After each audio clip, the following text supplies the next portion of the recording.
Hey everyone, and welcome back to another episode of the Keep It Open podcast. I'm Aaron. And I'm Mitchell. And today I've got my friend as a guest on, Danny Cruz. Danny. Welcome, Danny. Thank you. It's good to be here with you guys. Yeah. All right. So Aaron, do you wanna ask the question? Oh, absolutely. Mitchell, is it rude? All right. So let's start it off today, Danny and Aaron. How do you guys feel about paying on first dates? Do you guys think it's rude if for let's say in a heterosexual relationship, a man and woman, Okay. A guy asks a girl on a date. Okay. Is it the guy's responsibility to pay for the date every time? So the guy asked the girl, right? Well, let's go with that scenario. Okay. Yeah. So I think in that scenario, if you're the one asking, I think it's cool for you to pay, right? Okay. You're providing the experience. I would agree with that. I mean, yeah, I can agree with that. I can agree with it. But I don't know. I think I guess is the way that we're looking at it. Like dating is like a one-sided thing. Like if I ask Mitchell on a date, let's just say he's a really hot girl, then I'm assuming the burden of that interaction is what we're kind of getting at, right? Like I'm kind of the one responsible for, Yeah. Well, I actually don't think it's limited to a heterosexual couple, right? Like even in a homosexual relationship, I think it's like if you're the one proposing the adventure, the rules of hospitality kind of extend beyond the the hosting. home. Yeah. Exactly. Yeah, no, I mean, I don't think I can really argue too much there. I guess in a way it's kind of like chivalry, like modern chivalry, right? But like I don't know, like in today's day and age, like I think that it's perfectly reasonable for two young adults to like split the bill. Like unless totally. You know what I mean? Like I don't think there's any like negative stigma on that anymore. However, I will say that I was seeing a girl recently, and she said that one of her quirks was that she insists that the guy pay for like the first couple dates. Like, is that a quirk? I don't know, dude. I don't know what that is. Yeah, I'm not really sure if quirk is the right word for that, but that's what she called it. But I asked her about it, and I was I've like, heard that a lot. Yeah, and I asked her about it. I was like, so what's the reason behind that? Like, why do you feel like that's something you have to bring up, and like why is that like part of your dating like formula? And she was like, well, I don't know, like girls have to spend so much money to get ready. We spend money on makeup, on our hair, like on this and that and the other. And I was like, okay, well, to be honest, that's kind of a fair point. I mean, like, makeup's expensive, dude. Like I dated a girl who was a cosmetologist, and like that shit, you run a bill real quick. Like, so. Are you still seeing this girl? No. Okay, because like she sounds pretty quirky. yeah. On the quirky scale, she was up there, man. She was definitely up there. Quirky is just not the right word. Yeah. Well, I guess I just love that she was like, oh, it's like this weird thing I have. Where I just like want you to pay for everything for the first like 3 to 5 dates. Oh, all right, cool. Well, I'm just weird like that. I'm just weird like that. Yeah. So like in art school, basically. I think if you're on Bumble though, like if you're on Bumble and the girl talks first. Well, I guess that's one where the girl asks first, right? Yeah, and so I guess that's kind of the question, right? Is like, does it depend on the scenario? I think it depends on the people involved. Like for me, like when I go out, like if there's a good energy between me and whoever I'm with, then it doesn't really become a thing. Like, if I'm having a really good time and like we're getting drinks and we're gonna go to another bar, it's like I'll just put my card up. I'll just close the tab, and then a lot of the time she'll be like, let me split it with you. You know what I mean? Like, let me split it. And it's like, okay, that's a good point. Sure. And so it's kind of just like I don't have an issue paying for the whole thing. Like that's fine. But it's just like sometimes I think these days it can sort itself out a little bit. Because I don't know. I know some girls that are offended if you offer to pay for them. That's a thing too. Offer? Yeah, that is a thing. It happened. I've seen it. And it didn't happen to me, but I've heard about it and seen it happen when I lived in Los Angeles. Yeah. Oh well, it was LA, so that kind of makes sense. But it's also that thing, right? Of like equality, gender equality. Like some women don't want the man to pay because they want to, they want to take on that burden and be like, I can pay for myself. I can pay for this. I can pay for you. And it's like, okay. Yeah. So but I think Aaron's, yeah. I think Aaron's correct where he's talking about like it's the people involved, right? Because like there is always going to be that like give and pull, and like you're gonna test the other person, see what the reaction is, and like without even intending to. Yeah. So last date you were on, you said you you paid for the whole thing, and your partner in crime was fine with it. She just let it happen, or last date I was on, I paid for everything, and I mean, it wasn't like a crazy expensive date. We just went to like a bar, had a couple drinks. I think we like stop trying to impress me, Aaron. I mean, you free tonight? You want to go out? No.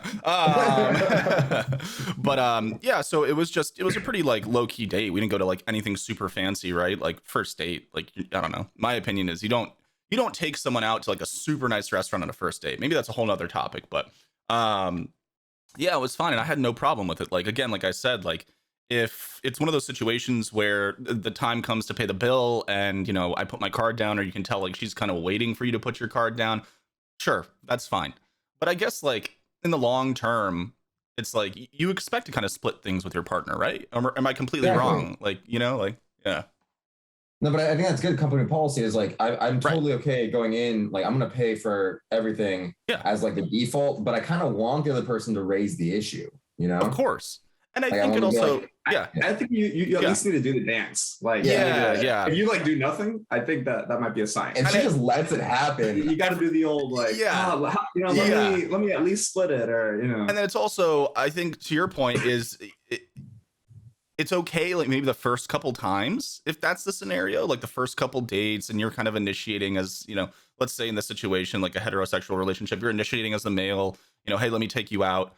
Okay, sure. But then like down the line, if people or the other person in this relationship just keeps letting you pay, like that has to be kind of rude, right? Like it should be like a mutual investment in getting to know each other, right? So I actually think that's kind of a deal breaker, is if it like never comes up, because I think the person paying isn't going to bring it up, right? That is probably rude, because right? If you're like, it's funny, it makes you rude to bring up them paying.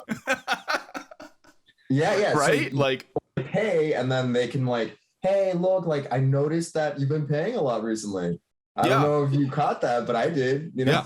Yeah. Aaron, if it was the case of your girl, she'd be like, oh, you know, I was waiting till the fifth one to exactly. really start She's like, in. well, this is the fourth date, so technically you got one more you gotta pay for before I start chipping in. Like what? Like I don't know. But like, what a sign of like a crash fail date at the end of it, when it's like the waiter comes in and like nobody offers. It's just like, oh yeah, split it. That's like, this is not gonna red flag central, dude. Like you cut and run. Like if at the end of the date you don't want to pay, she doesn't want to pay, I think at that point you guys split it and say, it was nice meeting you. All right, but Mitchell, we haven't heard much from your experiences, so. I think if I'm initiating, so not even from a heterosexual or homosexual standpoint, but I think whoever's hosting is typically the one who paid. And I think in my dating experience, I'm typically the one who initiates. So I, as cheap as I am, I still he is cheap. But that being said, Aaron, you do impress me going out for drinks and dinner. Almost all my first dates are one or the other. Drinks or dinner. Never both. Pick, baby. Sometimes it's just dessert. Like here. I'll put her no drinks, just dessert. Like eat before. Listen, all right. She didn't get the two for. Can you tell her to eat beforehand? Oh my god. She didn't get the two. She didn't get the 2-for-1 coupon. All right. Let me explain. All right. So basically, when I go on a first date, we start with drinks, and if we're having a good time, then as we spend more, like as the night goes on, you're going to get hungry. Maybe we'll grab a bite. Nothing crazy. Maybe a food truck, some tacos or something like that as we're drinking. But yeah, you start with drinks. If you're having a good time and you want to continue drinking and hanging out, you probably end up grabbing a bite. You know, that's a good move, Aaron. Yeah. I think because like drinks you can make a no. You can tier it. Yeah, it's kind of like a filter. Dinner. Yeah, it's a filter. You know, and if also going really well, you go for dessert. Yeah, exactly. So, yeah. Would you consider your dating schema more of a freemium model? I would say that it's become a premium model, dude. Well, like, because like I'll hang out with you for free, but then we start adding on right next tier. So microtransactions, is that what you're saying? There you go. Yeah, basically, if we're gonna hang out, I'm gonna need you to give me your credit card information, and I'll charge you based on what we do that night. Yeah. No, Yeah. Aaron, I think yours is more like one step up from the freemium. Like you're a paid app in the App Store, so Yeah. you pay once. It's like but then 99 you keep cents, but then paying you to get the play. content. Yeah, Yeah, you exactly. keep going. You got to buy the there you crystals go. to speed up the time to build your village so that you don't get raided. Yeah. You're both getting the drinks. The drinks are guaranteed. You pay for the app, but Yeah. then dinner, Yeah. But no, I honestly, like at the end of the day, like I think that drinks are non-committal, right? Like you're getting to know someone for the first time. You're not sitting down to a meal. You're not going bowling. You're not, top golf or some shit where you've paid to like have an experience, right? Dude, I lived in LA for a while. I went to Vegas a few times. People do that shit, man. People will go. They'll go first dates to like really nice restaurants. They'll go first dates like Top Golf. I mean, listen, I think we all have a perspective. I think we all have a more based perspective of dating, if I can go that far. We understand that you're trying to get to know somebody, right? Like, yeah, maybe you've talked a little bit, either through text or on the phone or FaceTime or something, but like, there's a connection there. But the first date is kind of like, is it tangible? Is it real, right? Like when you get together physically, like, is that connection still there? Or is it just a digital thing? I think a lot of people use the first date as a flex. Like, yo, check it out. Look, I'm going to impress the shit out of you. Yeah. See, I'm not that person. Maybe it's because I'm actually cheap. Like, deep But down. also, is Top Golf a flex? Well, I mean, it's money, right? Like, I don't think it's a flex. I think it's $40 minimum to go there. Yeah. And then the food is pretty drinks. expensive. Drinks are pretty expensive. But I think, like, my point is, like, a lot of people will flex their wallet on the first date, regardless of whether it's Top Golf or a fancy restaurant or a really nice cocktail bar, or, whatever the situation might be. I think a lot of people try to like use that first date as a way to like be like, yo, what's up? I actually think that's kind of rude. Yeah, I would have to agree. Yeah, the first date flex. Yeah, the first date flex. I know a lot of, and Danny and I keep looking at each other because we're actually in the same room. I got you. Oh yeah, sorry. Like, why does Danny keep looking to the left? I gotta even it out. All right. No, but what were we talking about? The flex. Oh, I know. So I would know a lot of girls who say, if we don't go to like this kind of restaurant on the first date, then it's kind of a no-go. So really? Kind of restaurant, Chinese buffet? Well, it could be. If you don't take her to fucking Red Lobster, you're done, bro. There's a tier, like if you're not in that threshold, wow, it's probably, this guy took me to this place. Wow. Like, we're never going on a date again, kind of thing. It's like I only date guys who are 6 foot or taller. I only date guys who take me to Chili's. Chili's, Applebee's are higher. Bro, if you take her to Olive Garden, you're set then. That's interesting. Like, I don't want to be with someone who has like weird arbitrary checkpoints. No, I actually like 110% agree with that. Is like I think that also comes down to like the person that you're interested in, right? Like the type of person that you generally like date, right? Like the last time I've been in a situation kind of like that was in Los Angeles, maybe like 3 years ago. But most of the time in my relationships, it's like, or when I'm dating, it's like dive bars, taco joints, pizza, like try the new burger spot or like whatever. It's never like, if you don't take me out to a super nice dinner, I'm deleting your number. Like, what the fuck? Okay, like I don't know. I haven't really had that many experiences with that, but I know it exists. That sounds like a fabrication. I know it does exist. Well, I mean, Mitch, you're saying, that, right? Like that you've dated girls or been involved with girls that have like a threshold of like dining. Acquaintances or friend. Dan, I think you're. Oh yeah, we lost him real quick. He went to get a drink. There we go. There you go.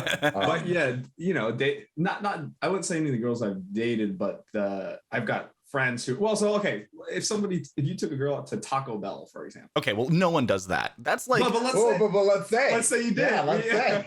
As an edge case, right? All right. Is this an absolute no-go? Like, I mean. But that's the thing, right? It's the framework.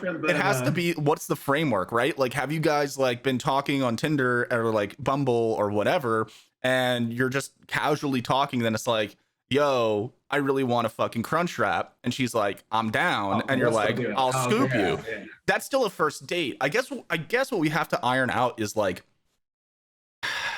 organic first dates versus like planned and scripted first dates. Like, I'm going to pick you up at 8 o'clock on Friday and take you to a restaurant versus, yo, I'm hungry. You want to grab a burger and a beer? right? The Like, state of true crime podcasts, I feel like people are meeting at places more and more now.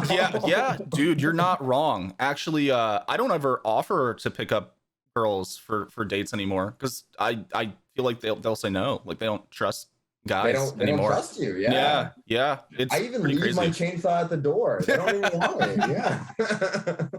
You save that for the second date.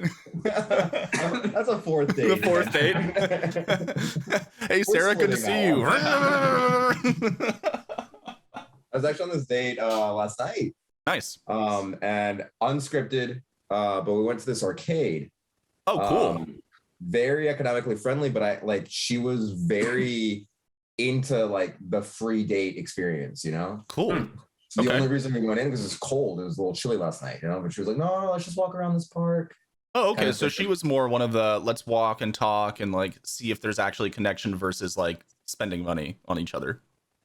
Yeah, sure. Yeah. I just wanted to have fun with her. And yeah, for sure. It was a great time. Yeah, for sure. But I thought it was interesting. Like, I don't know if she was like aggressively pushing the free date experience as like like a point to be made, or if it was like, you know, a genuine personality. Maybe she was quirky. Right? I was gonna say, dude, she's on the quirky scale from what I can tell. Yeah, she's got a little quirk. It sounds like it went well though, right? The date. Well, say again. It sounds like the date went well though. Oh yeah. So you'll have a second one, I guess. There's gonna be a second date. Maybe, that's awesome. Maybe that's her thing. Is like she doesn't want to. That's her version of the filter. That's her filter. It's like too committed. If you spend money on her, it's more like let me test the waters first, then. Like, yeah, but you never want to make somebody feel committed. You know, it's like You just want them to be just themselves and just. You just want them to be committed. I guess. No, what I'm saying is you don't want to make somebody feel it. You just you would hope that they do feel it. Mitchell's first date is like, you know, Saturn has a ring. Like, what? That was good. That was good, man. What kind of wedding dress are you looking for? Yeah. Have you chosen a wedding venue, or are you still up in the air? I think that's interesting. That's interesting. I always think that when girls have those quirks, that there's a reason. So I'm gonna need you to report back. I'm gonna need you to report back. Parental issues. Yeah, man. There's some kind of. We're gonna need some future intel when you find out why she does that, because I'm sure she'll tell you. That would be rude. Right? You can't like hash out someone else's bag. We don't know who she is. We don't know who she is.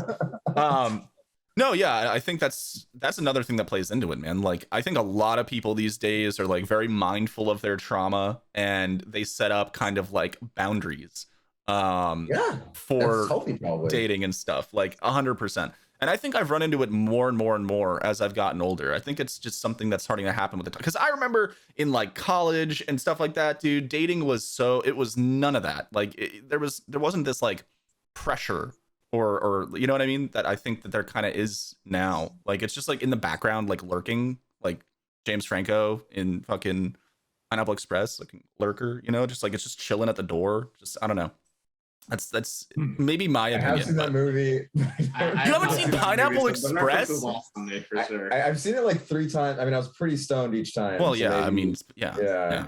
Well, but, sorry, James Franco. Someone will get the reference. Anyway, yeah, I don't know. Do you guys feel the same way, that there's like probably more pressure on like dating now than there was in the past? Like, well, everyone becomes suddenly more aware of their own mortality right around like 25. That's also very true. Yeah. I think that the dating scene changes quite a bit. Like when you're meeting somebody inorganically, like through an app or something like that. Very true. Very different than like if you're in school or something, friends. or for friend group, you know, like, and people are like looking for relationships, but or cousins or whatever. A lot of people depending on what part of the country you're in. I mean, twice removed, no problem. You know, starting on 25, 26, 27. 30, you know, like that time the dating game starts to change. It changes. I don't know what you're looking for this I agree. I think that's 100% true. Like, I think that we know what we're doing here. When you're younger, it's kind of like, let's just see what's out there, woohoo, and then as you get older, it's more like, no, you get to the Taco Bell and you're like, we know what we're doing, right? Oh my god, I have a list. If you don't get spicy ranch with your Crunchwrap Supreme, you're out of here. I don't know. I don't like that one bit. No, you're right though. I like just reminiscing here when I was 18, 19. Yeah. I would date a girl who was 1 or 2 years older or younger than Yep. me. And that was like weird to me. Right. You know? Right. Yeah. Now like I'm dating people who are like, 4 or 5 years older, Yeah. 5 years younger.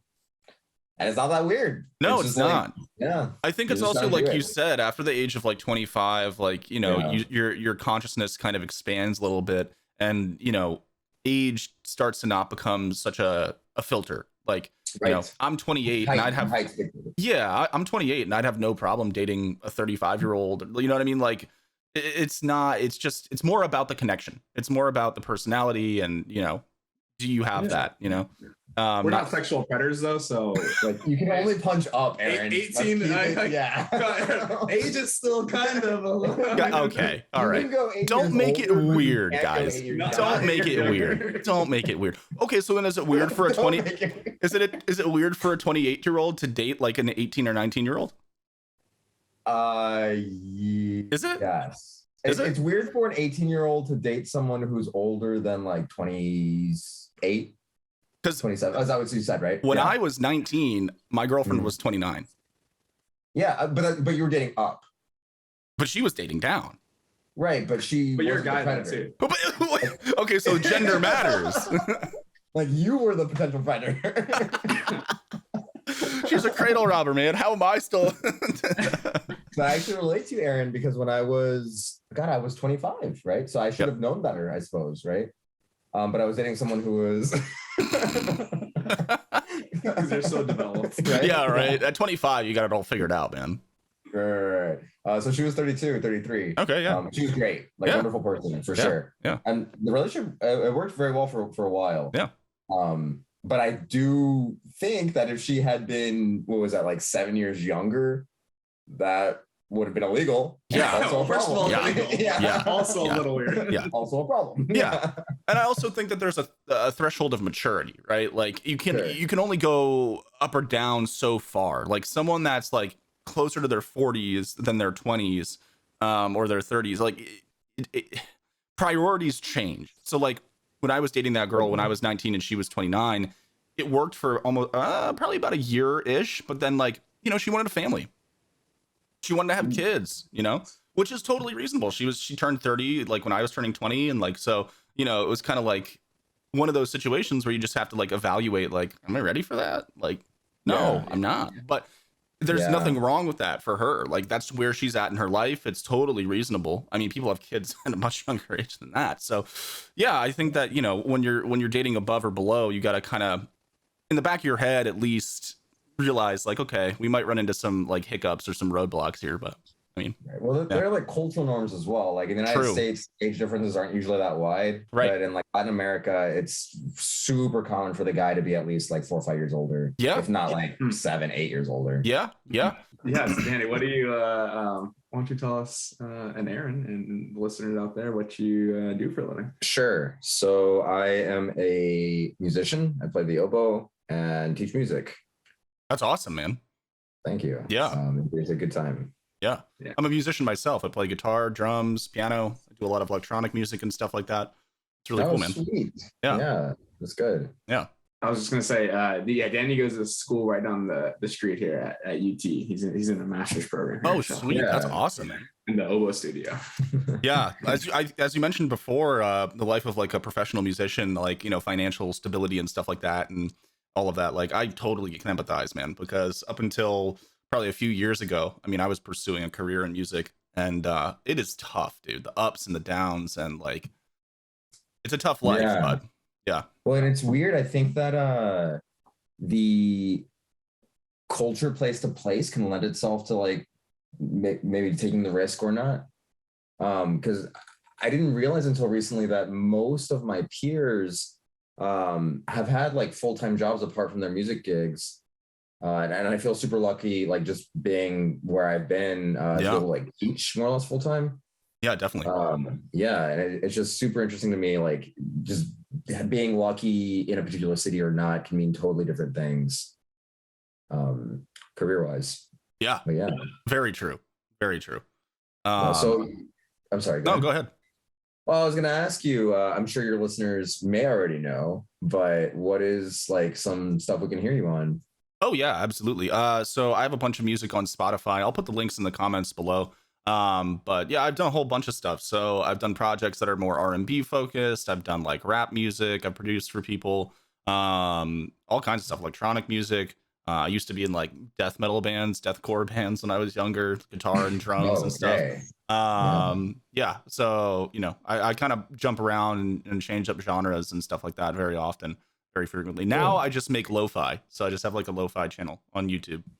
Nice. Yeah. Yeah. So Those are like blowing up these days. yeah, man. I just, on the weekends when I'm chilling, I'll just like have a couple beers and just make like 3 or 4 lo-fi tracks and just, just, Nice. Do you make the tracks that are like hour-long ones that are like no. Okay. Those just are like like the loops. compilations. Yeah, no. So like mine are probably about like 2 minutes, 30 seconds, 3 minutes, and then like I'll probably just upload them into a playlist. I'm waiting until I have like 30 or 40, and then I'm just gonna like upload them all to the channel Compilation? and just like Oh. put them out. Let Cast people into the ether. yeah, and just let people peruse it at their will.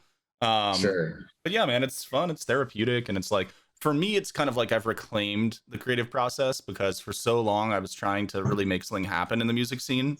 That's why I went to LA in the first place. Okay. And I feel like I lost control of my passion. Like it kind of went out of my hands, and I was trying to like almost justify to the world that I deserved to have a career in music. And I didn't like that. So I took a little bit of a hiatus. Yeah, now I've just kind of reclaimed that, and I make music for myself and for my own enjoyment. And yeah. Good. Yeah, man. Good. Well, and the control thing is interesting because I feel like the distribution has become impossible without like the platforms, right? Oh yeah. So really, like, I mean, people still make CDs, but I feel like the tapes and records. yeah, and it's like what is the point of that? Like, so you can consolidate your concerts, I It's guess, an aesthetic right? thing. It's an aesthetic. Yeah. A lot of people like the analog or like retro vibe. It's really big in the DIY indie scene for sure. Sure, yeah, But they sometimes still it doesn't lend itself at to the end of the day, the guy that's selling you a vinyl record still is hoping that you play his song on Spotify 1,000 times a month. So Yeah. Yeah. Well, I think even like Taylor Swift putting out a new album, and Red, Taylor's version. yeah, Taylor's version.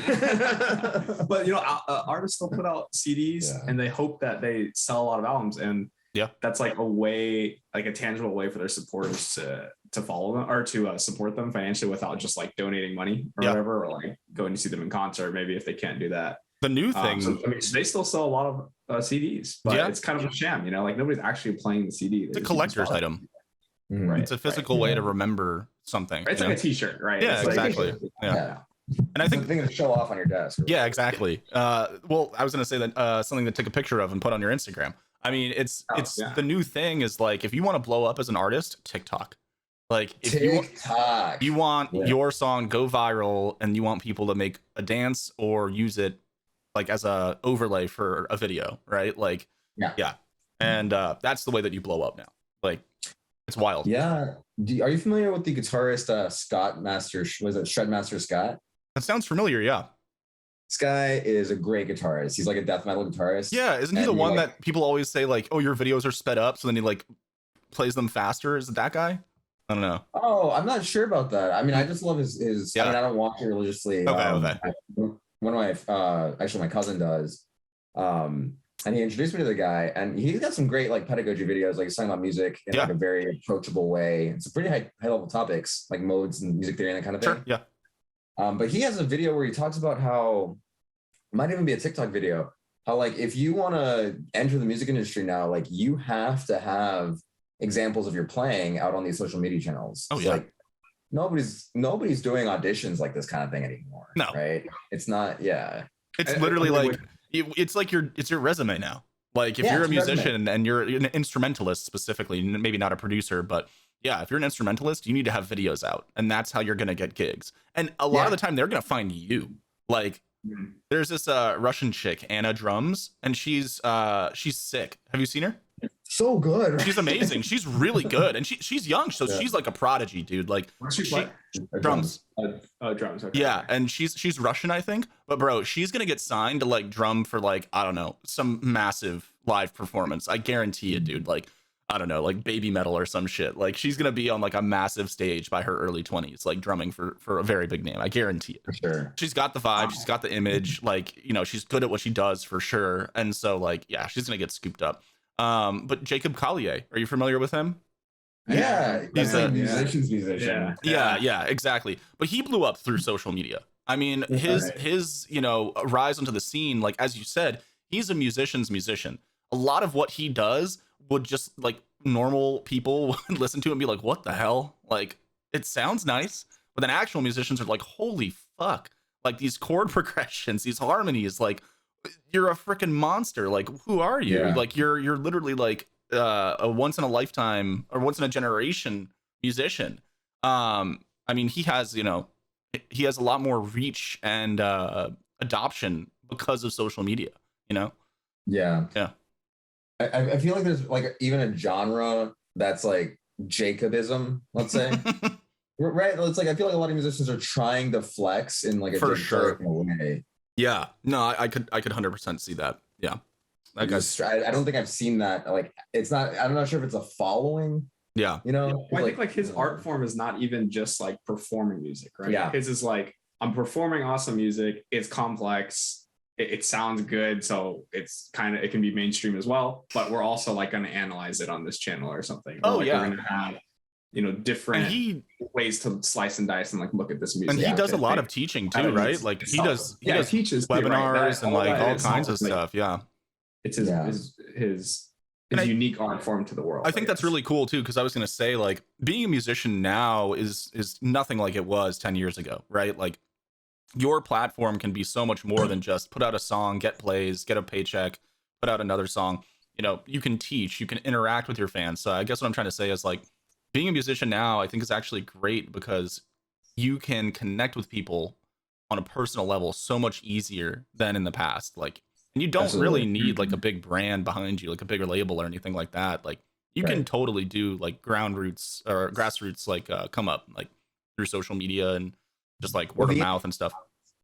The issue is that, like, for now, that's true. I think the scary thing to me is back to the lack of control. Yeah. Because, like, you know, YouTube makes one change, you could be sunk. Oh, yeah. Or like Spotify makes one change and you're donezo. Dude, Twitch, the streaming platform recently, last year, I think it was last year. It was like during when the lockdown happened, I think, around that time.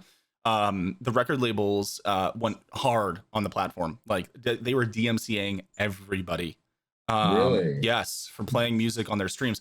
And everyone, the whole community, the whole Twitch community was like really upset because, one, they couldn't play like good music on their streams. You had to go find DMCA free music, which generally is like not that great. Like, you can find some bangers in there, but like couldn't give it away for free. Yeah, for an 8-hour stream, you're gonna be looping music in the background for the most part because some of it's just like terrible. And also you can't connect with your viewers like in that way. Like, sometimes like it's, I don't know, on Twitch, like just playing a banger, like your chat will pop off and like everyone's like, you know, putting emotes and like it's a social thing, right? So that was massive. And not to mention that so if you're a partner, Twitch saves your broadcast indefinitely, right? So if you're at like a certain level of streamer, like certain amount of viewers on average, and you're partnered, you've signed a contract with Twitch and all that stuff, your videos are archived forever. If you're on the lower level, it's only 60 days. But these bigger channels that have been around for years that generate a lot of revenue for Twitch, they had to go and either download their past videos to save them, and then delete them, or just delete them. Because, I mean, think about it, right? You've got 4 years worth of content, and each video is probably between 6 to 12 hours long in HD. So to download all of that, you'd need like, I mean, like 50 terabytes, and like, I don't know how long that would take, months to actually download all of that information. And so you're saying that was the music problem? Yeah, because they're going to take that down, right? Because in those videos, in the past videos where this wasn't a thing with DMCA, people would play whatever they wanted on their stream. They'd play Justin Bieber, they'd play, Rihanna, really big name artists. Right. And so they had to be safe to like, and I see two big issues, right? So like the first one is that Twitch put the burden onto the streamers, right? And then they didn't find a way to just revenue share with the artists. Exactly. Whose material is being used, right? They just feel like, it's too hard, right? Yeah. And that sucks. They could have done that from the start. I mean, it's owned by Amazon. They have the money and the know-how, like the connections. Yeah, Twitch is owned by Amazon. Yeah, that Bezos so this is money. the Whole Foods of digital media. Exactly. Yeah, so they really bungled it, man. And a lot of people lost a lot of their content, and some people got banned and then had to appeal. And like, it was kind of, they just like brought down the hammer without any warning. And people literally had to scramble to protect their channels. And so yeah, it was wild. And like that was one of those things, like you said, like they could have done something about that. They could have, instead of like the DMCA coming in and saying like, okay, we're gonna do this, we're gonna throw strikes out, people are gonna get banned, they can't play music anymore. Well, let's work something out here, right? Like playing music on Twitch streams is really good for exposure. It's massive for exposure. Like how does something like TikTok get away with that then? I don't know. They must have some kind of agreement. They just have gotten away so far, but they either have an agreement. I haven't looked into it. They either have an agreement, which would make sense, or they're gonna end up in a similar situation to Twitch and YouTube, where unlicensed content is a bannable offense or a strike-worthy offense. So. Who owns TikTok? Microsoft? It's a Chinese company, isn't it? It was, but there's a U.S. like company that bought the U.S. property. I'm not sure. I don't know if it went through or not. It didn't go through? I don't know. Okay. Because there was that whole thing because it was a Chinese thing, like national security, blah, blah, blah. Yeah, right. So I was... But I think the real issue is that there's just like no competition. Right. So like, let's say that there was a Twitch competitor. And that would basically solve the issue, right? Because like now Twitch can't just like do shit willy-nilly. It's YouTube. No consequences. YouTube and Facebook both have gaming platforms. YouTube is definitely doing a little bit better. But YouTube also has very strict DMCA as well. Yeah. So everyone's kind of navigating it. The workaround now is, so what I can do, I'm using a software to capture us right now that I also use for streaming on Twitch. I can route my certain audio to one channel, which will print to the video. So like when you go back to watch it, like our voices will be there and everything. The game audio would be there and everything. But the music that I'm playing on the stream would not. Whoa. Yeah, it's cool, right? So what? I mean, I don't even care how.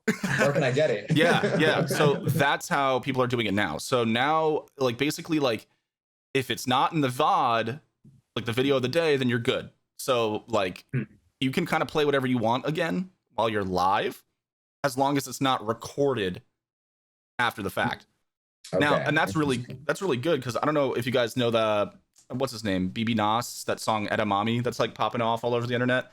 It's a rap song. You probably know it. Sorry. You might know it if you, like a year, and then I'll probably find out. You might know it if you heard it. But for example, this one streamer, he's been playing it on his stream. Him and his girlfriend really like the song, and they played it on their stream like 5 or 6 times in the last 2 days, and they average about 35,000 viewers on a daily basis. So like that is a massive promotion for him. Like that's a football size stadium of people. It is a massive promotion, but I think it still circumvents like the legitimacy of musicians as artists, right? So like, you get exposure, but you can't eat exposure. Right. You know what I mean? You don't get paid off of exposure. Yeah. It would be great for the artists to actually get paid a share of the revenue being generated. Yeah. And I think that, Twitch could totally find a way to do that. And I think they should, right? Because it's a platform of creators for creators. Like, why not roll it all up into one thing instead of like, I don't know. Yeah, I think it's just a lot of legal work and a lot of money that would have to be spent up front to actually like make something like that happen. So I hope they do it in the future though, man, because it's such a great like tool for musicians, like, and beyond that, like graphic artists, illustrators, all that stuff. They stream on Twitch too, and so I guess my biggest issue is the way we even talk about, like we say like, oh, I hope they X, right? And I just They feel like they're talking should. about like Greek deities, though. You know, it's like, oh, I hope Apollo falls through with the harvest. You know, like, I mean, this are we really at the mercy of these like gods? it's funny. Mitchell, doesn't this harken back a little bit to our conversation about billionaires on the first episode and how they've kind of surpassed like Oh, sure. yeah, I think in a sense, yeah, it is kind of like, you know, hopefully the sun god comes down to earth and blesses us with this bountiful harvest. Like it kind of is like that, man. I really think it is like that. Like It's infuriating. it is. These companies are they're so wealthy and they have so much power. Like they literally can determine how things happen, when they happen, who they happen to. Like, yeah. Sadly. So Danny's a YouTuber actually Nice. too. I would say probably are you the top 5 biggest oboe names? I would say It's a very small niche. it's a small niche, but it is a small niche. But I mean, hey, that's I would still say Danny a niche is a niche, man. Yeah. You know, like as far as like known oboists like in the community, I guess like Oboe Files brand is like pretty up there. I think I've gotten a lot more recognition for the education when I go places versus like actually making music now. Like I'll go meet people who I like very much look up to, and they'll be like, "Oh yeah, you're the guy with the video about you know, whatever, fast tonguing." Yeah.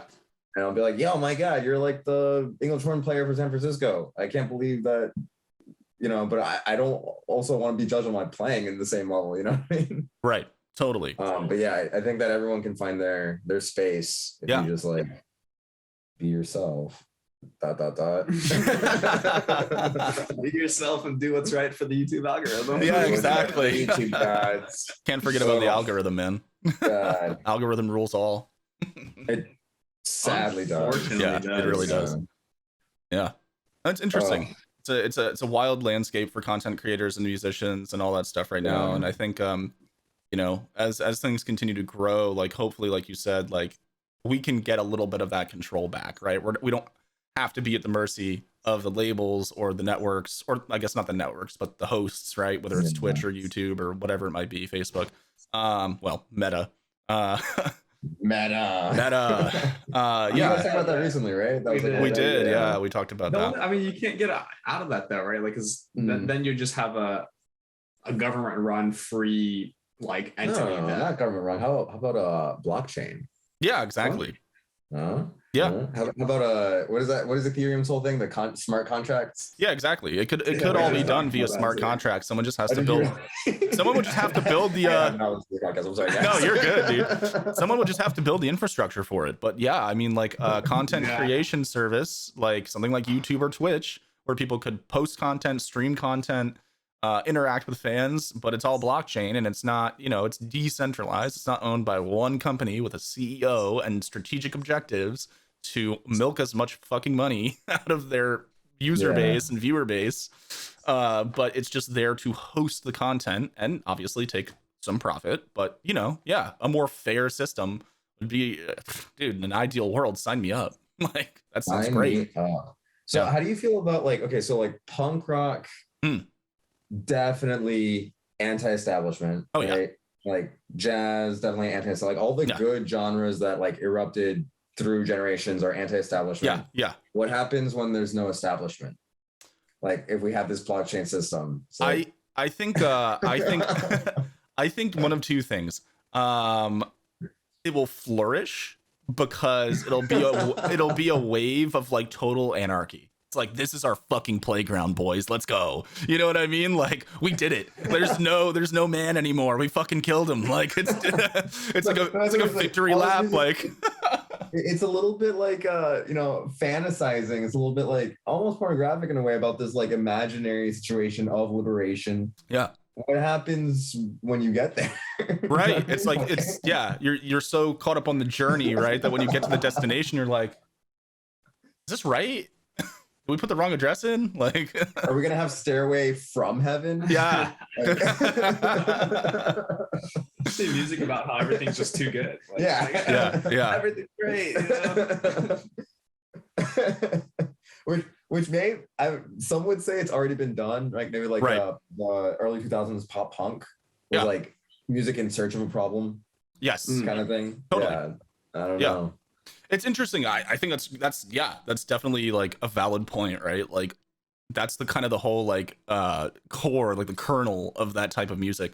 But from what is I've today's like, what's the equivalent for? well, I Probably mean, like I listened to a band called Graduating Life, and like um they're It sounds pretty existential and yeah, they're definitely more of like the post-hardcore, post-punk like scene, like mixed with some indie or whatever. But it's not so much about like the system. A lot of the music that these bands are writing about are more like interpersonal relationships and like societal relationships. because It's not we've given up on the system though. well, yeah, I think we already know the system's we know busted, we just right? can't. So we Yeah. can't change it. So But it's now we like, gotta- yeah, now we gotta gotta write sing about about something else, you know? It's write about how like your shitty ex, like, you know. Because that's what you can control. Yeah. Oh God.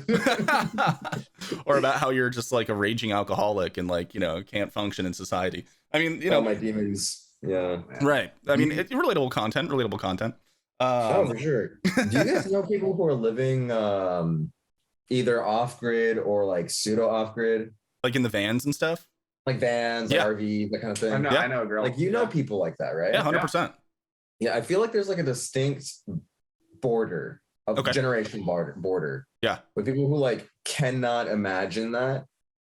And I 100%. feel like there's like a generational gap there. Like I was describing this to my professor. Okay. This girl I met, she lives slightly off grid. Slightly like van. But like RV, you know. Okay. Yeah. And, you know, she's very, very capable. Which is amazing. Like all this, like I don't have any of those skills, you know. But his whole thing was like, but why is she living like that? Right. You know, like why would anyone choose that? Right. Yeah. And I found like I wasn't trying to defend it. Like I was like, I need to play my instrument for you right now. You know, but Yeah, like I we have something to do here, but yeah, but it made me bringing think it about it. up. I was like, you know, no one's ever asked me before younger than a certain age. You know what I Sure. mean? Yeah. Like I feel like anyone in our generation or like peer group is not asking the question, why would you do it? I think it's very like imaginable, like, yeah, I felt like that would be awesome at some point. Yeah, Sure. we see the van life movement, the off grid, like house on the prairie with solar panels and whatever. But yeah, people like my parents' age, when they see that, they're like, You lost. Well, yeah, you suck. Like, Yeah, you lost the game. In society, Yeah. so Yeah, I think you're having to go hunt for food now or something. This is what happens when you don't go to med school. Yeah. This is why you need to go to college. I told you to be a lawyer, damn it. Right? Which I know lawyers who are like much more impoverished.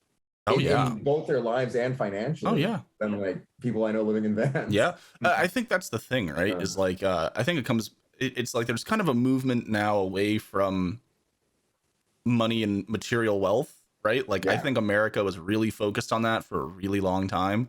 And I think we're going through like a little bit of a societal awakening where a lot of people are like, I don't need all of that. Like, give me a van and a coffee machine and a bed and some like basic internet connection and I can be happy. Partially that, you know, but out of necessity too, though, right? And like that's it's the combination of like, okay, that is a good idea to like live minimalistic and stuff, right? But also like, I don't think I can get into like, the upper class, right?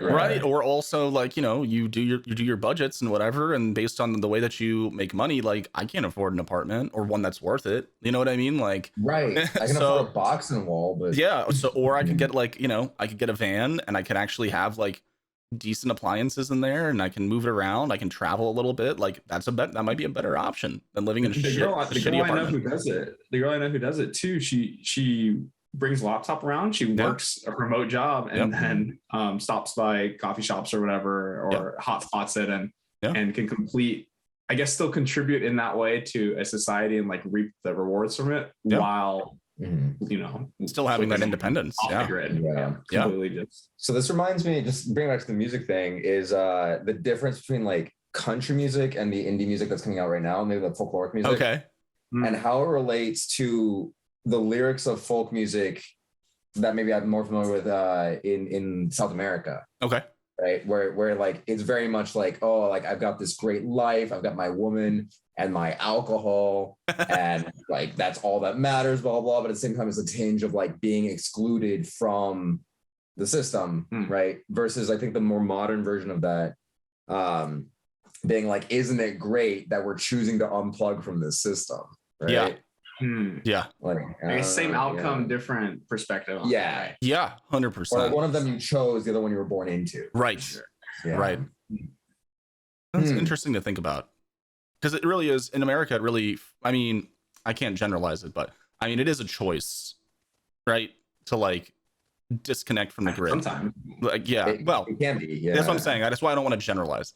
Yeah. But yeah, I think that like most people in America, you probably have a choice to, you know, get a job, try to get an apartment, get good credit, you know, like try to the American dream, right? Like you're prescribed that by society. Yeah. I would love to have someone actually research that on like actually go across the country and find out if that's true. Because I feel like lately I've been traveling a bit for auditions. Yeah. And I feel like most of the places are not how I thought. Like Tom Segura has a bit where it's like, yeah, imagine any place, that's exactly how it is. Yeah. And I found that not to be the case. Okay. Like, the United States looks to me a lot different in person than I imagined.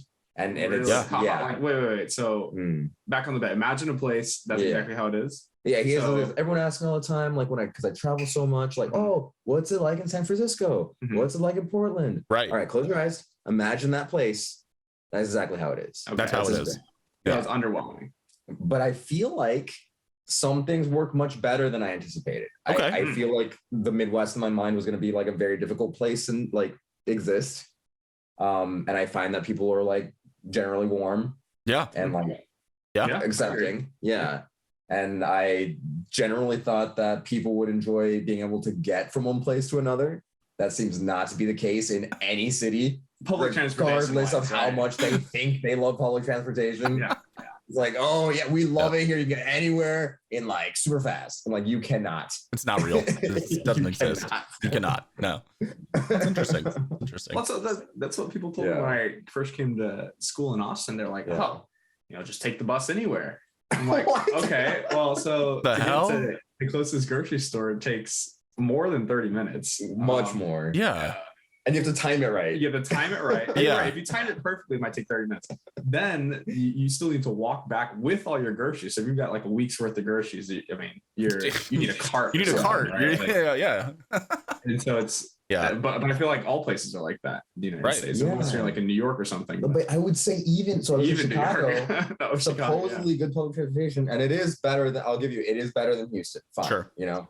Sure. I had to get to a bank. My credit card was missing. I don't know what happened to it, and I actually had to like take my luggage on there. I got a shopping cart, just brought it on the train. It's such disarray that no one even cared. They're just like, all right, fucking guy has a grocery cart on the train. Like, whatever. It's fine, I guess.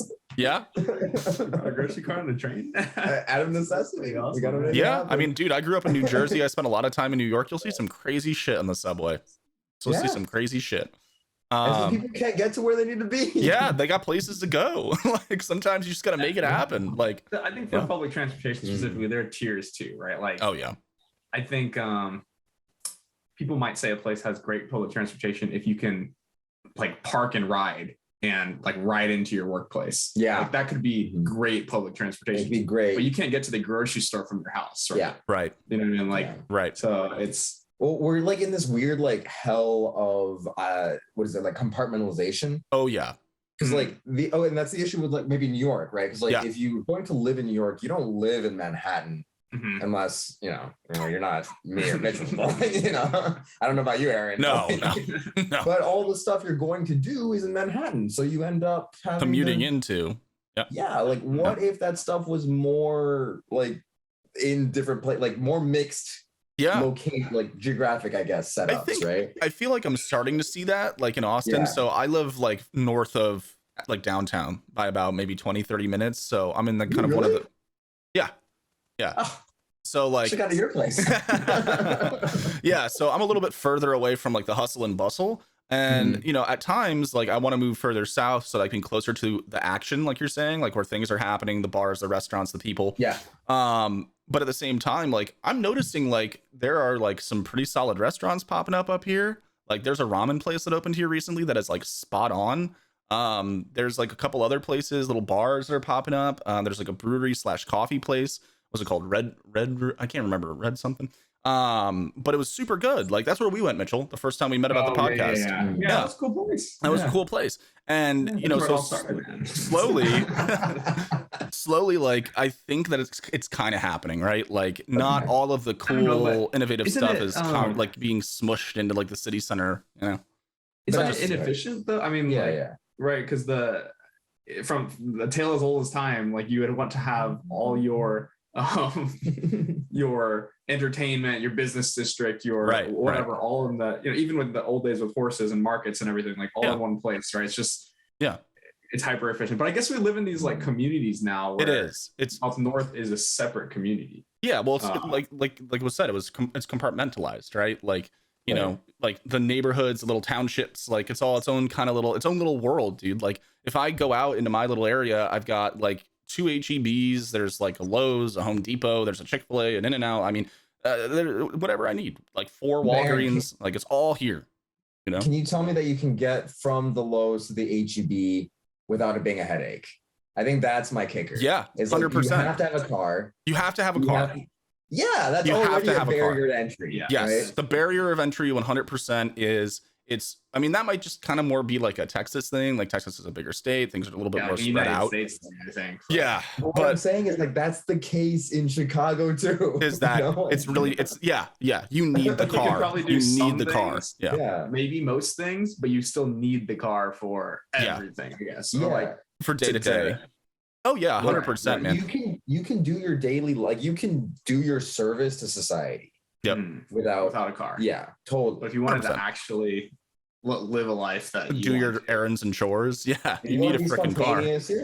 And like because so like the grocery store in comparison to where my apartment is, it's like right around the corner, 2-minute drive, not even. It's like right there. I go across one street through a parking lot, I'm at the grocery store, right? If I had to do that on foot or by public transportation, 30 minutes 30 minutes to an hour minimum, that journey becomes a chunk of my day instead of an errand. You know what I mean? Like you'd probably be like walking on grass paths to like unpaved sidewalks, right? Jumping fences, and so it's like 100%. Like, you know, I could take the bus to like work. I could probably take, you know, good luck. I know. So, but you know, 100%. Like it would turn something as simple as running to the grocery store to grab something for dinner. That's a whole endeavor. Like, you know, it's like It's intense. I think it's coming though eventually. Like I think you know, there's definitely people working on, like I know that Elon's got his project in LA with the tunnels and everything, but but it's still car centric, right? It is car centric. Is the tunnel a car tunnel? Because they have that tunnel in Vegas now, right? Yes. Yeah. The Hyperloop. I don't really understand how that helps at all. Yeah. So it's the way that it's being built there is to help with traffic, right? So like, if you're going from like the valley down to like Santa Monica, like you could basically merge onto this tunnel and then it takes you under and then zoom, you know, you get zoomed down to Santa Monica. But like, isn't that just creating another lane of a highway? Pretty much, it's clearing up the main highway, but I think that technology, like what they're developing, I think it can be applied to like other cities, not necessarily based on having a vehicle. I think that they're pioneering here. Cars. What's up? Why would he, you know what I mean? Like it just seems like there's a distinct conflict of interest there. I mean, he can buy another company that makes trains, dude. It's Elon Musk, man. Like he could buy we don't know foot transportation technology. Like, you know what I'm saying? I'm saying they're developing this new method, and yes, it is definitely car centric, but like that doesn't mean it's going to stay that way, right? Like the future is unclear. Elon's hedging his bets. Cars and everything else. I would see that anything can happen, but I would say if I were a person selling cars, I would probably want to preserve the culture and society that made my success possible. Yeah, I mean, that's totally fair. But then as a successful entrepreneur like that, you can't keep doing the same thing and expect the same results, right? Like he's going to look to the next big thing. Like, of course, he wants to shore up his car sales market, but at the same time, like he's going to look for the next path to make him another $50 billion, right? So what's that going to look like in a city that, you know, might be too condensed for cars? What does his system look like in New York or Chicago? Like, you know what I'm saying? Where there's a lot of foot traffic. How can he play to that market? Like, I would love it to look like a very utopian future, but I have a feeling it's going to be like, and now you can own a Tesla, 4 Teslas in New York. You know, like I have a feeling it's going to veer that route. Yeah, probably. I mean, most likely, yeah. I'm not a very utopian guy, but I mean, like, if there's a paycheck in it for him, if it's like $30-50 billion paycheck for him to do something, then I mean, why wouldn't he, right? Real. I mean, like, investing in rocket ships, was that like a solid bet off rip? You know what I mean? Like, Oh my god. Yeah. Yeah. No, you're right. You're right. Yeah. The rocket ship thing is difficult because like it's so exciting. it's You know? wild. It's really love freaking it. cool. Yeah. And at the same time, I'm like, but climate change. Yeah. Yeah, or name any other problem, right? He talked about it. He talked about it in an interview, man. He was like, Yeah, he was like, yeah, some people have asked me like why I'm doing this, and he's like, it's just a very small percentage of money going into this, and we're looking at ways to invest in other things to help the planet. I'm like, dude, what? What are you talking about? That's a PR bullshit, answer. man. I was like, yeah, that's bullshit. Like, come on, dude. You just want to be the first person to Mars. The vanity. Yeah. It's like man. Mitchell and I were talking about. They've risen above like the super rich. Mhm. They are, they're like demigods, right? Like, So where on truthfully. Maslow's hierarchy of needs do you think the need for like worship comes in? in terms of like us to them. No, because there's like, okay, so there's like your Them to base money. needs, right? You got your base needs, you got your like Security, food, shelter, whatever, whatever. Yeah. community. Yeah. Yeah. Do you think that self-actualization is above Oh, God status of having worshipers Hmm. or below? I think that's the real kicker. Hmm. Because it's definitely got to be up there. It's definitely not below food. No, I no, mean, you have a bunch of Jesus running around. Yeah. Everyone's a Jesus nowadays. I saw it on TikTok, man. It's got to be true. Oh, I don't know. man. That's an interesting question. Hmm. Yeah. I've never felt the need for that, I feel. Yet, but I feel The like need once for you, following. I guess following is maybe different than worship. Maybe. So I had this strange interaction with a friend, Okay. great friend, and like great musician. But I made these little teaching videos. I don't think much of it.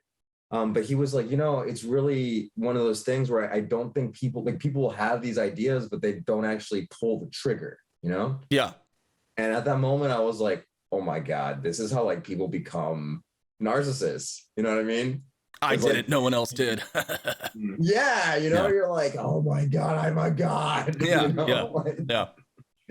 and I'm sure that something like that does play on the like innate humanness of like wanting acceptance or something. Oh, and I'm yeah. not sure I mean, where it is, but Look at the young Yeah. culture now with TikTok and Instagram and social media. I mean, the people, like I said, like the 18, 19-year-olds, the young adults now coming into society that are raised on this. I mean, that is a huge part, I think, of their ego and their self-worth and Yeah. all of that is how many likes did my video get? How many followers do I have? Did this think video it's like did this beating video go math loads. viral? Is someone going to recognize me on the street for the dance I did last week? Like, they think about this shit. Like, that stuff matters to them. Not so I think much that to me or becomes their you, but community. I think that's their community. Exactly. level of the Exactly. pyramid, right? Like we're not. and so it's Yeah. more of a community of That's the self. new community. It's a community of worship, though, right? Like, right? they right. worship You don't those. even know them. Yeah, and they worship those idols. Like, it's kind of like Beatlemania back in the day, right? Where like fans were just going wild for them, like they were the coolest things in sliced bread, dude. Like no one had seen anything like it before. It's now kind of everybody's can be a Beatle. everyone right? could be a Beatle, and that's a different feeling, right? When you grow up Mhm. understanding that, or at least subconsciously absorbing that information. That like this is just an everyday average person. Oh, they're just like me. They're like near my age range, and like I could do that dance. So you feel like you could attain that level of worship and actualization, And it pulls you in more. and that Right. sucks you into it, right? That's like the Huge. gimmick, cycle. and that's how you Because feel like you're like, oh, this is totally within my reach, right? Because none of the Beatles fans probably thought they were going to be Be the next- Beatles, yeah. It's a different type of worship at that time, where Yeah. less relatable, more like That you was are a god, that was the kind of God thing. level, yeah, exactly. And so I think And now that's the it's like, distinction. I worship you because you have a lot of likes, but Yes. you're also really relatable, and I can Right. see you I see as myself. a friend. I see myself in you. And that's also do what you do. And that's the whole new thing that's being discussed a lot right now with streamers and YouTube and all these social relationships is the parasocial nature of content creation. And what? It's true. It's true, man. What? Okay, real talk though. Do you think that, like, let's say you know, there is cult followings of like billionaires, right? Like Elon Musk, who's the other guy? Yeah, of course. Bezos. Yeah, Bezos. I mean, there's a lot. Yeah, people love these guys, right? There are cult followings, like they could do no wrong, blah, blah. Do you think that those people, perhaps even ourselves included, legitimately believe that one day you could achieve something similar? No. Nor do I want what I want that, you know? Like, I think the billionaires, the ultra rich, the demigods, whatever you want to freaking call them, our Lord and Saviors, they have evolved beyond a reasonable accessibility. We look at these guys and the Beatles, right? Exactly. Yeah. There so are Beatles. Difference. Yeah. Well, I would like, it's like I don't actually want to be in that group. You know what I mean? No. Like, I want to be able to see them with a healthy level of skepticism and like, trust, right? They're human beings. I feel like part of the allure of being in that in group is like, well, maybe what was that, like SpongeBob? Maybe some of Squidward's genius will rub off on me. Yeah. No, absolutely. And I mean, that's always like, you want to be friends with the popular kid, right? Or like you want to be liked, you know what I mean? Like it's an innate, it's an acceptance thing. It's ingrained into us as human beings. It's a part of our tribal nature, right? Community and acceptance, you know? It makes me hate them more. It does though, right? It's what? Okay, so this actually broke my heart. This is like only tangentially related, but like Sex Pistols, right? What's that? Sex Pistols? Yeah. Mm-hmm. Yeah. I didn't know this. I heard about this recently on actually another podcast. And they were talking about how like the Sex Pistols were basically like fabricated from like these guys trying to sell clothes. Mm-hmm. You know this? I had no idea. I was like, I thought this was like just like some angsty kids making music. Dude, which like I'm sure is part of it, but art's like, a scam. I feel so disillusioned. Yeah. know? Dude, Velvet Underground, they were from the suburbs near, like, I think it was like somewhere in Jersey or tri-state, and like I remember there was pictures of them playing at my high school. Like they were like middle class kids, like, you know what I mean? Like wild. Yeah. So yeah. I mean, dude, like it's funny because like it's all a fucking illusion, right? At the end of the day. How would you feel if Little John Lil John, you know, like what if he went to Yale? Right. That would totally shatter. Would that shatter his brand? Right. Would that like? Yeah. Like, oh my god. Right.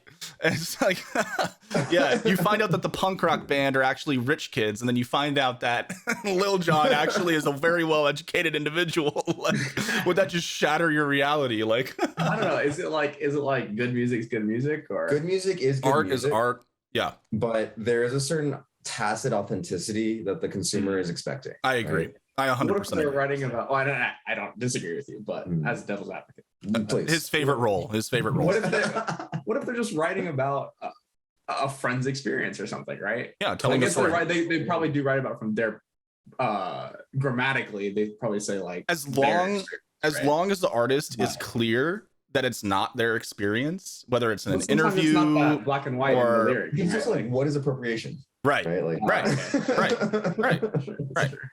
Yeah. Well, also like, but then where's what's storytelling, right? What is storytelling? Exactly. It could just be Yeah. But maybe you need one line in there that makes it clear that like, it's an old term, man. It's an old term. It's poser. A poser. It's Milli Vanilli. Yeah, exactly.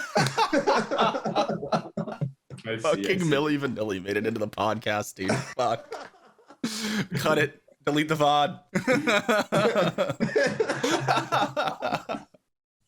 Oh, that's hilarious. No, it's funny, man. Like we live in an one thing I want to bring up real quick and get y'all's opinion on this, because this is something that I've been feeling lately when talking to some friends and looking at the internet and whatever.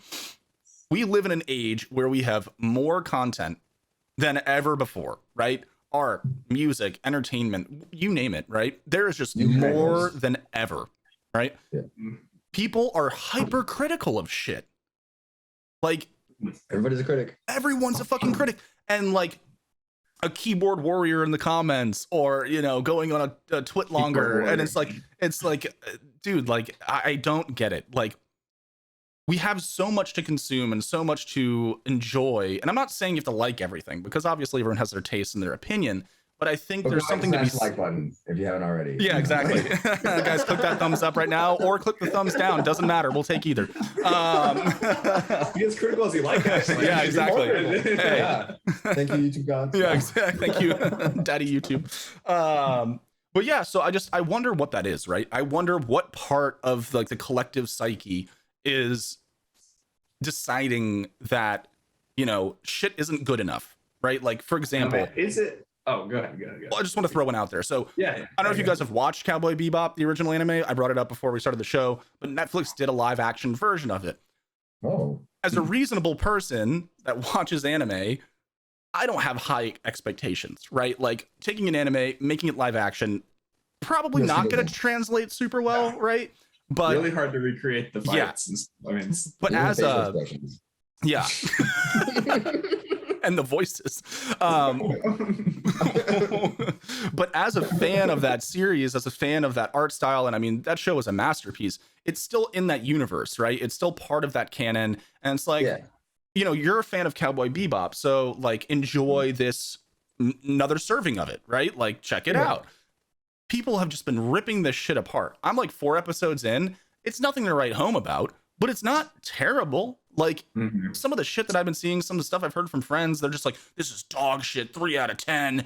I'm like, bro, like, relax. Like, I don't know. I feel like people are just really overcritical of stuff and almost like taking it for granted. Like, I don't know. It's kind of my opinion on the world right now.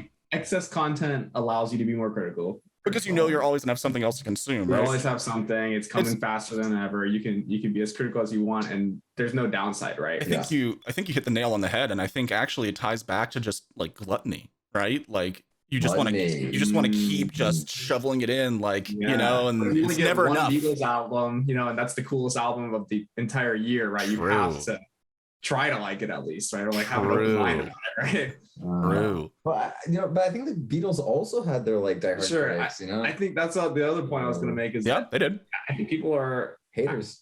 Always have been. but now they have a way to communicate. More of a voice. They're haters, but it's not their fault. I think more than anything, people want to feel important.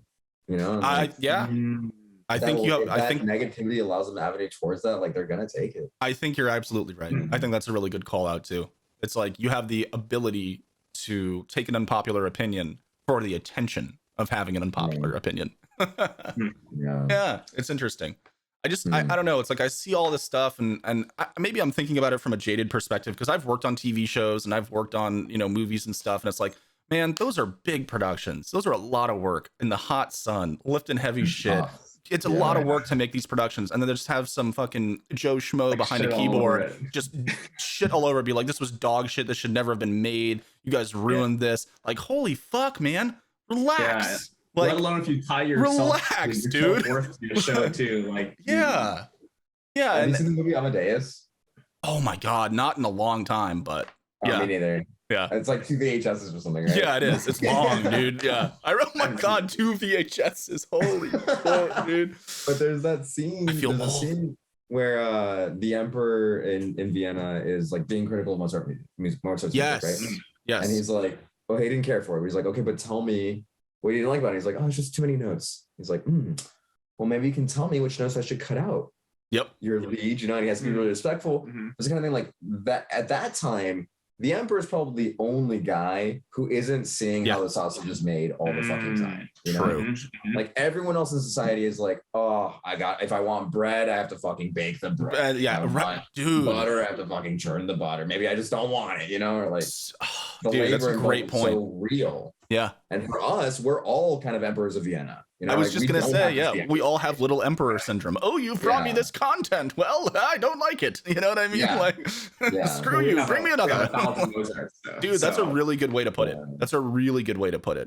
I think, we've all been put in that position of, we consume, and I think that as a musician like yourself and Mitchell, me and you doing this podcast and other creative endeavors, like, we see how the sausage is made. We put in the hours, the time to edit and record and set it up and get the art, whatever creative endeavor it might be, practicing, for a performance and your scales and your, all the different. We got some guy comment, "You're an idiot." Yeah, exactly.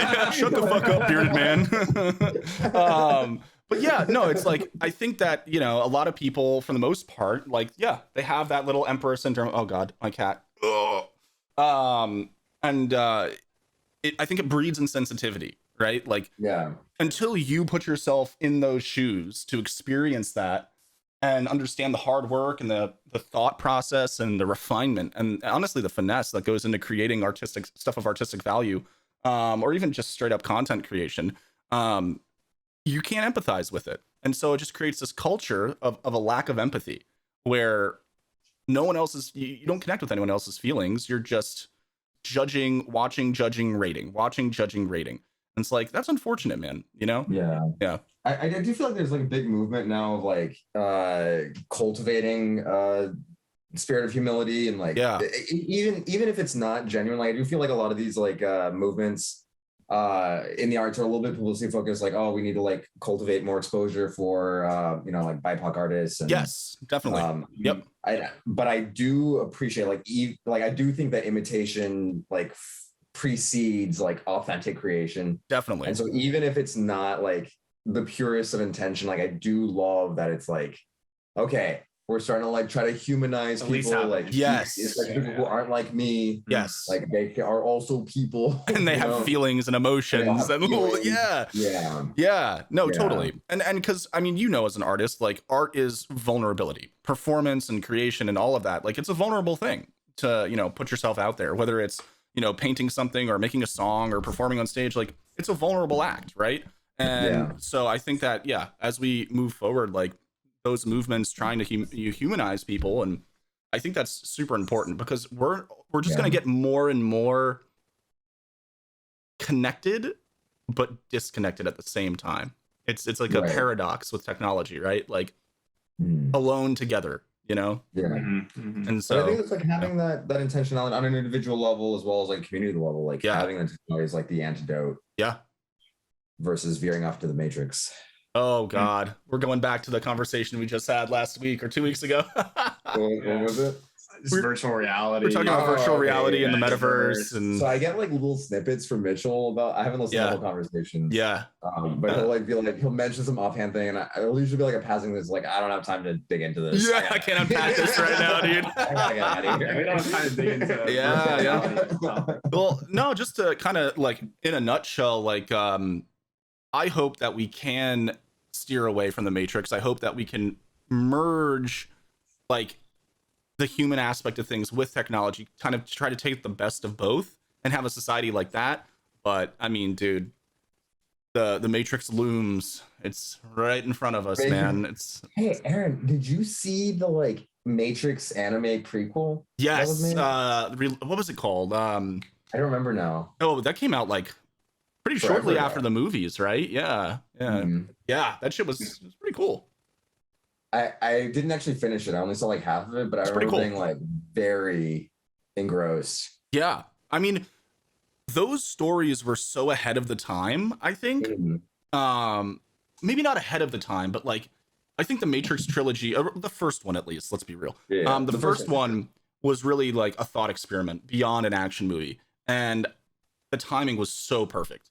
Now, I don't know if you guys have seen the new one that's coming out. There's a new one? There's a new Matrix movie coming out. Yeah. Is Keanu Reeves still the... Yes, he is. So I saw the trailer for it because as young as he did. I saw people like posting it in like Discord, and stuff like that. And I was like, I don't want to watch this trailer. Like, I just want to keep Matrix sacred in my brain. Yeah, it's such a good sci-fi, like so perfect.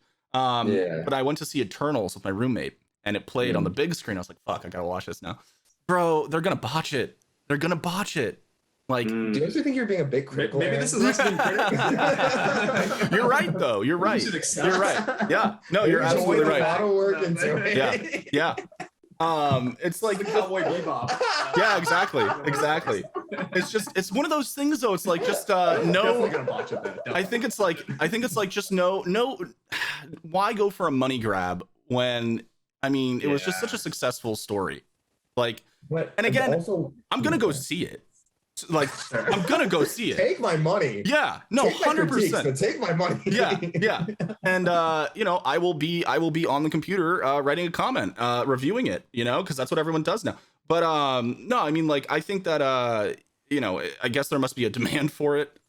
I don't know. But yeah, I just I don't know, man. It's we can't let things just be what they are. Like, we're getting all these remakes and like all this stuff. It's like, man, just let it be what it was. Let's It's a nostalgia market. it is, right? like, dude. Yes, 100%. Yeah, 100%. Yeah. All right. So what's like? So the Matrix came at the right time. Oh, yeah. What is coming out? What is being created right now at the right time? Oh, Fast and Furious 9. We definitely needed 9 of those. Yeah, you have Wait, to. is that one like in space or something? I don't know. Yes, there was I don't know. there was a scene where they launched a car into space. I saw it in the trailer. The second one, I think. I really hope that Elon Musk has a cameo. Oh, that'd be so good. Yeah, they're like the cars going by, and then he's just in a Tesla going the other way, just like, so. Did someone say car in space?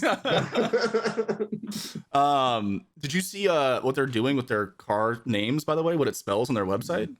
No. So there's the Model S, there's the Model X, there's the Model 3,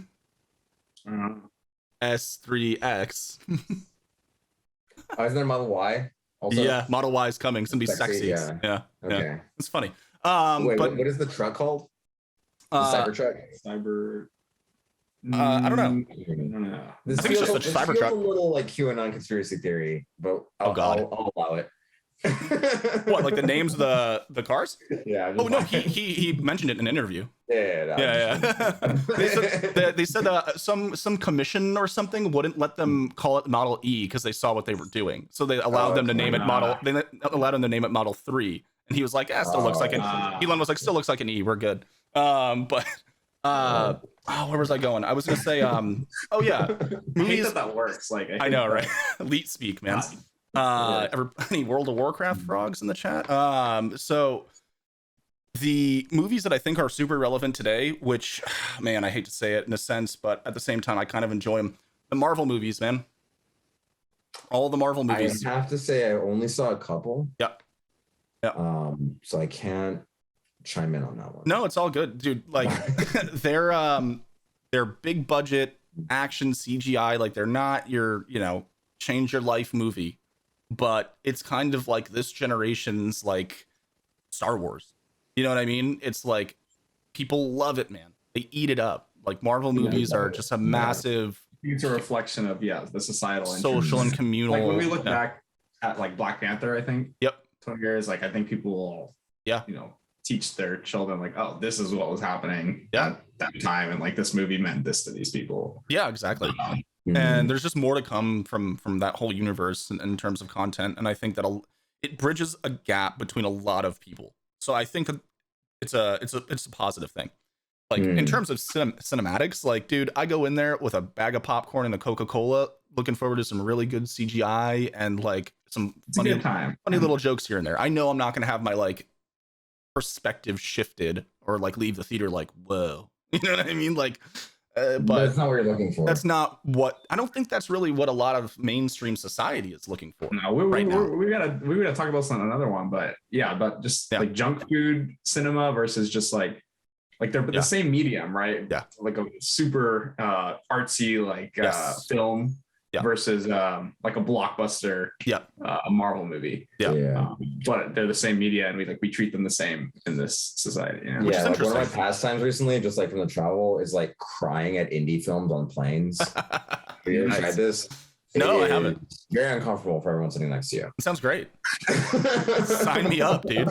So we got the middle seat. Yeah. Oh, I always get the middle They look seat. at you and you're just like, sorry guys, I'm just having a good cry. I gotta call my mom, but I can't. There's no signal on this plane. Hold me. Dave, in the aisle seat, please hold me. Yeah. Well, should we wrap it up? I think we're gonna have to keep it open. Yeah, let's keep it open. Awesome. Danny's gonna comment how much he hates that. That's fine. I'm like, no closure. 1.5 stars. No Dozer, idiots, unsubscribe. That Danny kid talked way too much. Danny, thank you so much for jumping on today. I hope you had a good time just riffing with us. It was a lot of fun. Great to meet you. Yeah, no, it was awesome to be here. I hope you guys make more of these. Thanks for coming, man. Yeah, really great stuff. I'm going to put Danny's socials below in the comments. Definitely go and throw him a follow as well on social media. And as always, give us a thumbs up, a thumbs down, talk shit. We don't care. Love you. Bye.